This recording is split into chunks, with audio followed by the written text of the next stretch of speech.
Haiwezekani kabisa kwa mtu aliyezaliwa mara ya pili kupoteza wokovu wake. Nami binafsi naamini kwamba hakuna hata andiko moja katika Agano Jipya linalosema kuwa muumini aliyezaliwa mara ya pili anaweza kupoteza wokovu wake. Nimepitia maandiko yote hayo. Kila ninapozungumza jambo kama hili, watu huniletea maandiko mengi, labda 50 hivi. Kwa sasa niko karibu kumaliza kuandika kitabu kuhusu usalama wa milele, na niamini nimechunguza maandiko hayo yote kwa kina. Lazima uyaweke katika muktadha sahihi, kwa sababu watu wengi huyachukua nje ya muktadha wake. Unapaswa kujiuliza, andiko hilo liliandikwa kwa nani? Kwa nini liliandikwa? Na linawezaje kutumika kwetu leo? Maswali hayo ni muhimu sana. Biblia pia ina maandiko ya ajabu sana kuhusu dhamana ya wokovu.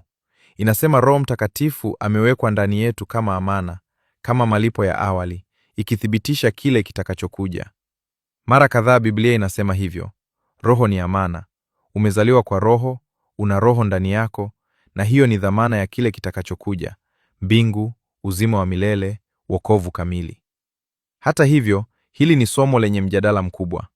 Watu wengi wanachanganyikiwa wanapokutana na baadhi ya maandiko magumu. Wanasema, naam, naamini niko salama milele, lakini vipi kuhusu andiko hili au lile? Ndiyo maana nimeandika kitabu.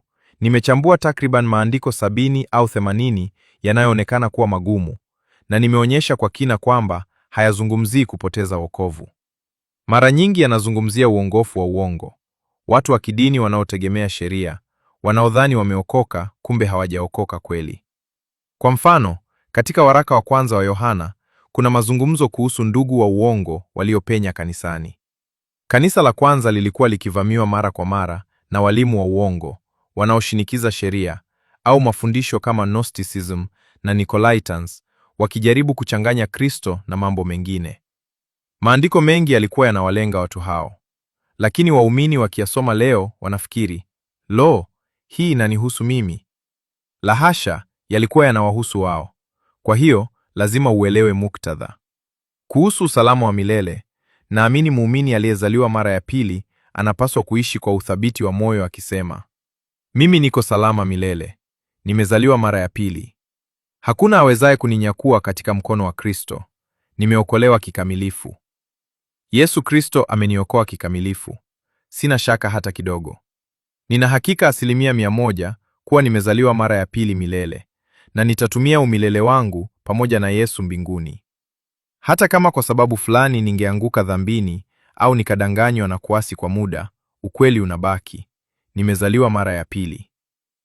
Wapo waumini wanaozaliwa mara ya pili wanatembea na Mungu, lakini baadaye wanachoka au kuungua kiroho. Wanaweza kuanguka dhambini au kuacha imani kwa muda. Je, wamepotea? Hapana. Swali la msingi ni hili: je, walizaliwa mara ya pili? Kama walizaliwa mara ya pili, hakuna kinachoweza kubadilisha hilo. Hawawezi kufa kiroho tena kwa sababu wameunganishwa na Kristo. Biblia inasema wazi kwamba Kristo ndiye uzima wetu. Kristo atakapofunuliwa, yeye aliye uzima wetu, ndipo nanyi mtafunuliwa pamoja naye katika utukufu. Angalia waraka kwa Wakolosai 3. Kama umeunganishwa na Kristo, unaishi pamoja naye.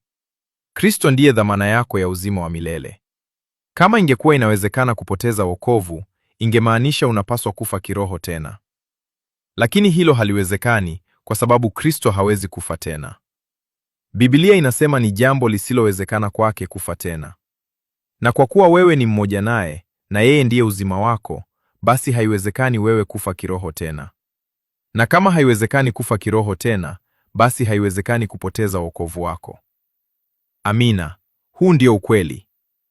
Lakini watu huuliza, vipi kuhusu wale wanaodanganywa na kuikataa imani? Swali la kwanza ni hili: je, walizaliwa mara ya pili kweli? Wapo waliokuwa tu karibu na kanisa, wakafurahia mazingira ya kijamii, wakaiga Wakristo wengine, lakini hawakuwahi kuokoka kweli. Walipoumizwa au kukwazika, wakaondoka. Hiyo haimaanishi walipoteza wokovu, ina maana hawakuwa nao mwanzo. Au labda walizaliwa mara ya pili kweli, lakini baadaye wakaumizwa sana, wakadanganywa, wakaruhusu mawazo ya uongo yakuwe ndani yao, hadi wakaanza kuamini kuwa Mungu hayupo. Ikiwa walizaliwa mara ya pili kweli, basi ni waumini walioanguka katika udanganyifu, lakini bado wamezaliwa mara ya pili. Wokovu wao haujafutika.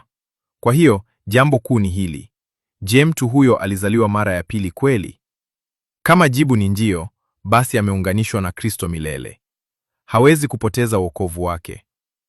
Kama hakuzaliwa mara ya pili, basi hakuwa ameupata wokovu tangu mwanzo, na bado anaweza kuupokea wakati wowote atakapomwamini Kristo kwa kweli.